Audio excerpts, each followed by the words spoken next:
मुस्लिम मेरे अजीज़ों, आज सहरोज़ा इबादत का दूसरा हिस्सा अदा किया जा रहा है। हम इसे दूसरा दिन कहते हैं। कल पाक जुमेरात को हमने इस सहरोज़ा इबादत का आगाज़ किया है और आज पाक जुमे की इबादत में हम यस्सु की मसलूबियत पर ध्यान ज्ञान करते हैं। यस्सु की सलीबी मौत पर ध्यान ज्ञान करते हैं।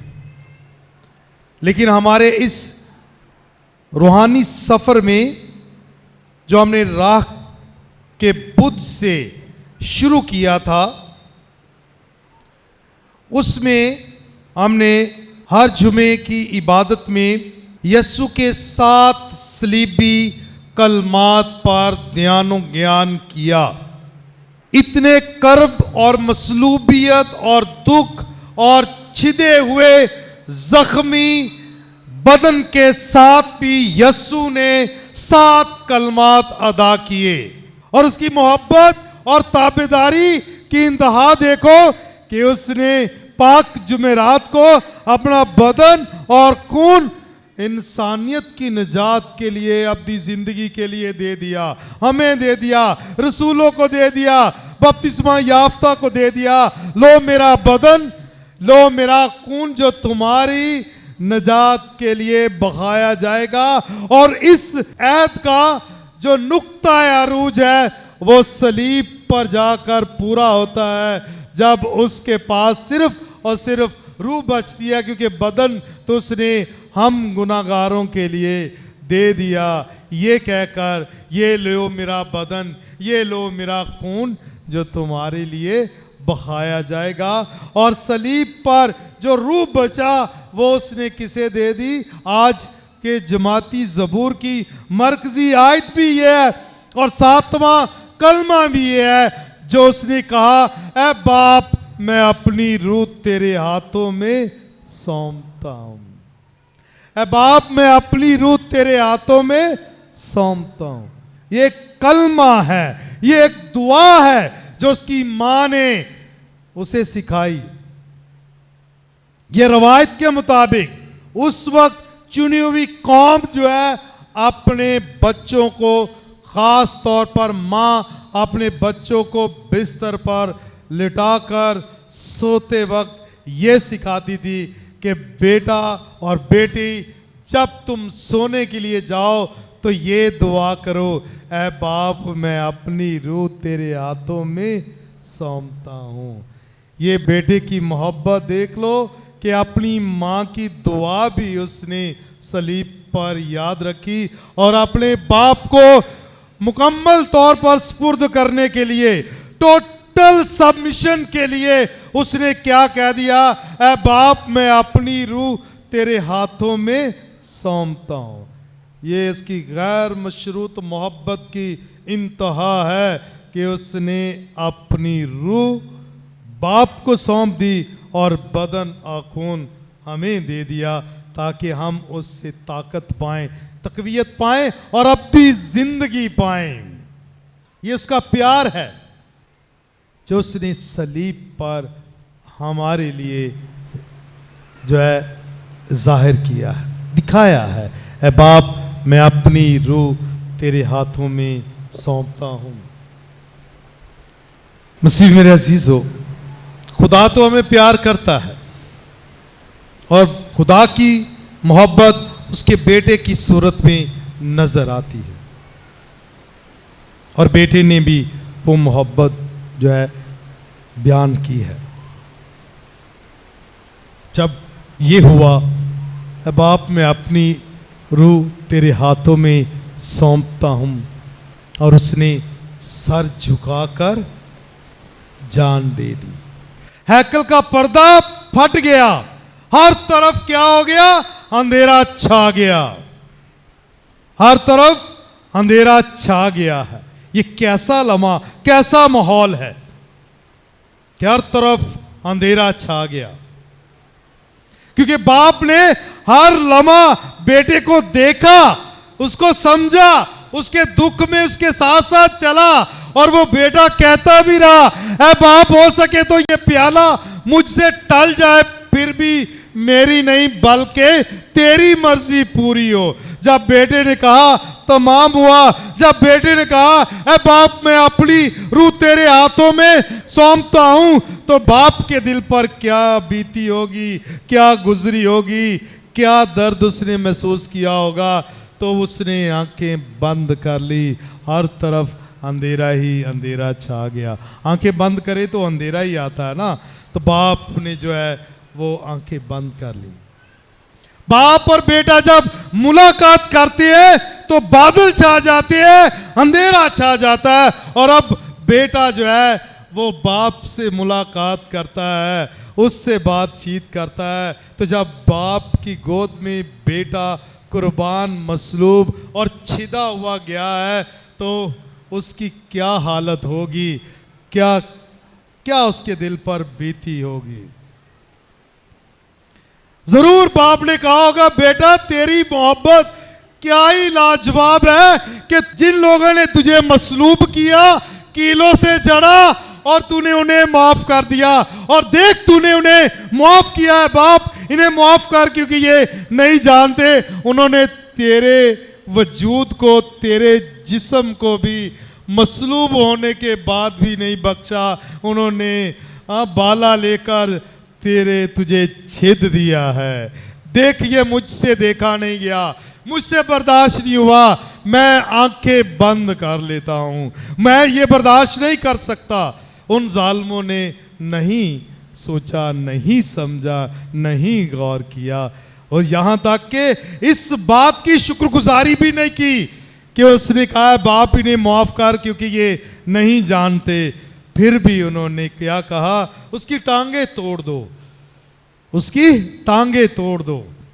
फिर क्या किया, जब देखा, फिर महसूस हुआ कि वो अब नहीं रहा, तो उन्होंने उसकी पसली में बाला मारकर पसली को छिद दिया, और वहां से जिंदगी का पानी, जिंदगी का खून बह निकला। इतने जालिम, इतना जुल्म, इतना जुल्म। तो बाप गिड़गिड़ा कर कहता है कि क्या कहूं मैं इन लोगों को। देखा बेटा, मैंने तो इनको अपनी शबीह दी, अपना रूह दिया, और फिर ये मेरे साथ ही बेवफाई करते गए, और आखिर पर मैंने तुझे भेजा और तू भी मसलूब हो गया, कुर्बान हो गया, और अपना बदन और खून इन्हें तोहफे के तौर पर देकर आ गया है। और आज भी वो तेरी नाफरमानी करते हैं, आज भी वो गुनाह करते हैं। जब दूसरों पर तोहमतें लगाते हैं, जब दूसरों को बुरा भला कहते हैं, जब गुनाह करते हैं, जब वो ऐसी नाजेबा हरकत और सकनात करते हैं जिससे तू बार बार दुख उठाता है, मसलूब होता है, सलीब पर कुर्बान होता है। तेरे लोगों का आज के दौर में भी यही हाल है जो उस वक्त के लोगों का था, जिन्होंने तेरे वजूद को मसलूबियत के बाद भी छिद दिया, जख्म दे दिया। आज भी जब जब हम गुनाह करते हैं, हम यस्सु के दुखों में इजाफा करते हैं, उसे मसलूब करते हैं, बाप के दुख में इजाफा करते हैं। जब जब भी गुनाह करते हैं, वो चिल्ला चिल्ला कर कहता रहेगा, लेकिन हम समझ नहीं पाते, हम समझ नहीं पाते। मसीह में मेरे अजीजों, ये है बाप की गैर मशरूत मोहब्बत और बेटे की गैर मशरूत मोहब्बत, और जो है वफादारी, मुकम्मल वफादारी कि उसने अपने आप को सलीब पर कुर्बान कर दिया, मसलूब कर दिया, और ये कह दिया कि ऐ बाप इन्हें माफ़ कर। और आज कहता है, ऐ बाप मैं अपनी रूह तेरे हाथों में सौंपता हूँ। जब इंसान दुख में हो, बहुत ही कर्ब में हो, जब बहुत ही तन्हा महसूस करे, तो फिर माँ की गोद या बाप की गोद ही सुकून देती है। माँ की गोद ही या बाप की गोद ही सुकून देती है। तो उसने क्या कहा, ऐ बाप मैं अपनी रूह तेरे हाथों में सौंपता हूँ। उसका भरोसा देखो, उसका एतमाद देखो। आज रवैया देख लें हमारा, जब दुख या परेशानी होती है तो हम किसके पास जाते हैं, खुदा के पास यीशु के पास या मरियम के पास आते हैं या दूसरे लोगों के पास या इर्द गिर्द घूमते रहते हैं।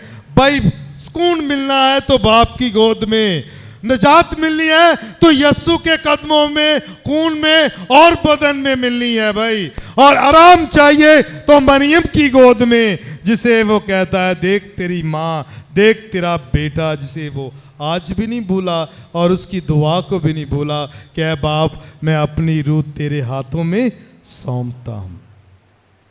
हर दफ़ा ही दोहराता हूँ, लेकिन मेरे दिल को हमेशा ये वाक़या, ये कहानी छूती है। जब भी कलाम सुनाता हूँ मुझे अच्छा लगता है कि इस वाक़े को दोहराया जाए, गौर किया जाए, समझा जाए। कुछ साल पहले अमेरिका में एक शख्स, उसका एक ही बेटा था, 9 से 10 साल का था। तो वो रेलवे स्टेशन में काम करता था। सुबह सुबह ड्यूटी के लिए गया और वहाँ रेलवे ट्रैक उन्होंने बड़े अच्छे तरीके से बनाए होते हैं। दरिया के ऊपर जब उन्होंने शिप या बैरी जहाज़ गुजारना हो तो वो पुल जो है वो खोल देते हैं ताकि जहाज़ आराम के साथ गुजर सके, और जब ट्रेन को गुजारना हो तो फिर वो पुल बंद कर देते हैं। तो वो सुबह सुबह आया तो पहले जो रात को ड्यूटी करके गया था शख्स, वो जल्दी में कहीं भूल गया, उसने पुल बंद नहीं किया। तो वो उसकी अचानक नज़र पड़ी तो उसने देखा कि ट्रेन का सिग्नल भी मिल गया कि आने वाली है चंद ही सेकंड्स में।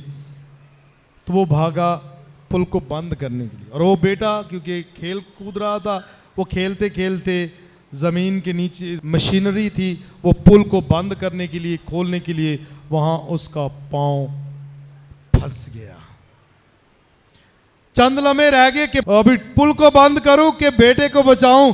बाप इसी कशमकश में, परेशानी के आलम में उसने क्या किया, फैसला ले लिया। ट्रेन इतनी तेजी के साथ चलता आ रहा था, उसने जल्दी के साथ भागा आया और आकर उसे कहा, उसने ट्रेन को, उसको पुल को बंद कर दिया और ट्रेन गुजर गई और बेटा उस मशीनरी में कुचला गया, रेजा हो गया। और बाप वहां खड़े होकर चलाता रहा उस ट्रेन पर जिसमें लोग अखबार पढ़ रहे थे, लैपटॉप पे काम कर रहे थे, फोन पर टिकटॉक पर लगे थे, चिट चैट कर रहे थे, फेसबुक पर लगे थे, इंस्टाग्राम पर बिजी थे और एक दूसरे के साथ गुफ्तगू में मशगूल थे। हर कोई अपनी अपनी जिंदगी में मगन ट्रेन में बैठा था और वो बाप चला चला कर कह रहा था, भाई इधर देखो, मैंने तुम्हारी जिंदगी के लिए, तुम्हारी सलामती के लिए क्या कर दिया, अपना इकलौता बेटा ही कुचल डाला। किसी ने उस बाप की कोई आवाज ना सुनी, कोई कुर्बानी ने उसकी तरफ नहीं देखी कि जो उसने बेटे को कुर्बान करके उनकी सलामती के लिए किया। सारे अपनी अपनी जिंदगी में मगन ट्रेन में बैठकर गुजर गए। किसी ने उस बाप की चीखो पुकार को ना सुना, उस बाप के दर्द को ना सुना, ना समझा, ना रुके, ना थमे, बल्कि अपनी जिंदगी में आगे बढ़ गए। और वो बाप वहीं चलाता हुआ बेटे की बोटियों के साथ बैठा रहा, चलाता रहा। ठीक उसी तरह हमारा आसमानी बाप भी हर रोज हर लम्हा हमसे यही कहता रहता है कि देखो, मैंने तुम्हारी खातिर अपने बेटे को मसलूब किया, उसने सलीब पर जान दी, अपना बदन और खून दिया, और हम अपनी रोजमर्रा की जिंदगी में इतने मगन हैं, हम बाप की और बेटे की कुर्बानी को देख ही नहीं पाते। हमारे पास वक्त ही नहीं।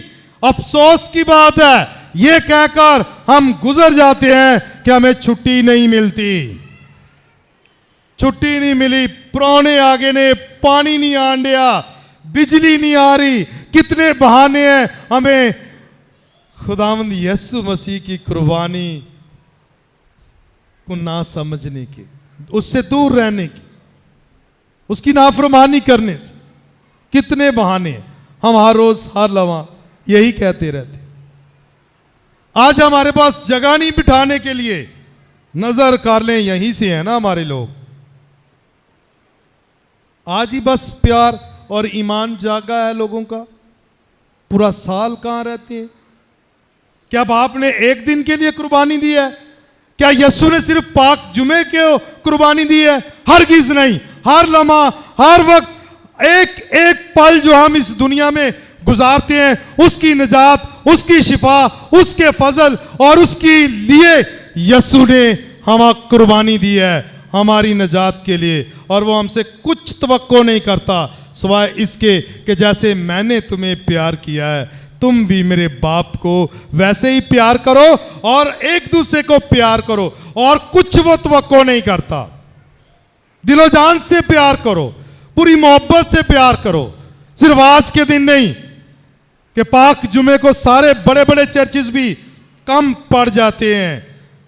सिर्फ आज ही, आज के हम मसीह नहीं है, आज के रोज ही हमें यहां आना वाजिब नहीं है, बल्कि हर रोज जब जब भी पाक मास होती है, हर पाक मास में शामिल होना हमारा फर्ज है, हमारा ईमान है। और यही यीशु की कुर्बानी हमसे तकाजा करती है कि भाई मेरी यादगारी में ऐसा ही किया करो। यही तवक्को करती है कि जान देने तक वफादार है तो मैं तुझे जिंदगी का ताज दूंगा। तो वफादारी तभी साबित होगी जब हम उसके पास आएंगे, जब हम उससे प्यार करेंगे, जब हम उसके करीब आएंगे। और सिर्फ पाक जुमे को नहीं, बल्कि हर रोज जब उससे बातचीत करेंगे, हर रोज जब उससे मुलाकात करेंगे, हर रोज जब उसकी यादगारी को मनाने के लिए अपने घरों से निकलेंगे, तो फिर वही ताबेदारी, वही फरमाबरदारी, वही मोहब्बत, वही जो कुर्बानी जो है हमें अब्दी जिंदगी दिलाएगी और हम अपनी जिंदगी के वारिस ठहरेंगे। क्या हम ऐसा कर सकते हैं? करेंगे? हाथ खड़ा करें, करेंगे कि नहीं? आज के बस पाक जुमे के मसीह नहीं रहना, बल्कि हर रोज मसीह रहना है, हर लम्हा मसीह रहना है, क्योंकि हम उसके खून से सेंचे गए हैं। उसने हमारी निजात के लिए अपनी जान का फिदिया दिया है। हर लम्हा, हर रोज, हर वक्त हमें उसके शुक्रगुजार रहना है, सिर्फ और सिर्फ पाक जुमे को नहीं, वरना इससे फायदा कोई नहीं होगा। इससे फायदा कोई नहीं, बल्कि हर लम्हा आज दिल से याद करें, वादा करें कि हम बाप और बेटे और कुदस की मर्जी के मुताबिक अपनी जिंदगी बसर करेंगे। रूह कुदस हमारी हिदायत करेगा। आए इन बातों पर गौर खौस करें दिल से। यही आज का कलाम है और यही हमारे लिए निजात का वसीला है। पाश के भेद की तकमील कल शाम को शब बेदारी की इबादत में होगी, लेकिन जी भर के दिल से अहद कर लें कि हम कभी भी उससे जुदा नहीं होंगे जिसने हमारी खातर अपने आप को सलीब पर कुर्बान किया है।